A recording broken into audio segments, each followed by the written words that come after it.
മലങ്കരയുടെ Jerusalem എന്നറിയപ്പെടുന്ന Niranam saint Mary's orthodox വലിയ പള്ളി AD 54 വിശുദ്ധ തോമാസ് ലീഹയാൽ സ്ഥാപിതമായ ഈ പള്ളിയുടെ ചരിത്രത്തിൽ അത്ഭുതങ്ങൾ നിറഞ്ഞ ഒട്ടനവധി ചരിത്ര സംഭവങ്ങൾ വിശ്വാസികളുടെ ഹൃദയത്തിൽ ഇന്നും പ്രതിധ്വനിച്ചു നിൽക്കുന്നു.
കർത്താവിൽ പ്രിയ വിശ്വാസികളെ, പരിശുദ്ധനായ മാർത്തോമാ ശ്ലീഹായുടെ പാദസ്പർശനത്താൽ പുണ്യമാക്കപ്പെട്ട പരിപാവന ഭൂമിയിലാണ് നമ്മൾ നിൽക്കുന്നത്.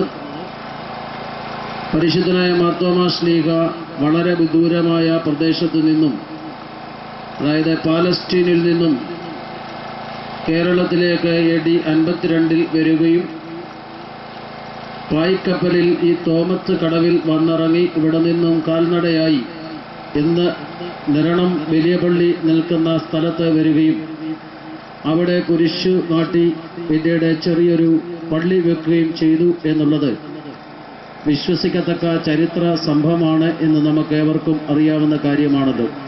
ഇന്ന് നമ്മൾ അദ്ദേഹം വന്നിറങ്ങിയ ഈ പ്രദേശത്തു നിന്നും അദ്ദേഹത്താൽ സ്ഥാപിക്കപ്പെട്ട പരിശുദ്ധമായ നിരണം സെന്റ് മേരീസ് ഓർത്തഡോക്സ് പള്ളിയിലേക്ക് വിശ്വാസ പ്രഖ്യാപന റാലി നടത്തുകയാണല്ലോ. ഈ റാലിയിൽ സംബന്ധിക്കുന്ന എല്ലാവർക്കും തന്നെ പരിശുദ്ധന്റെ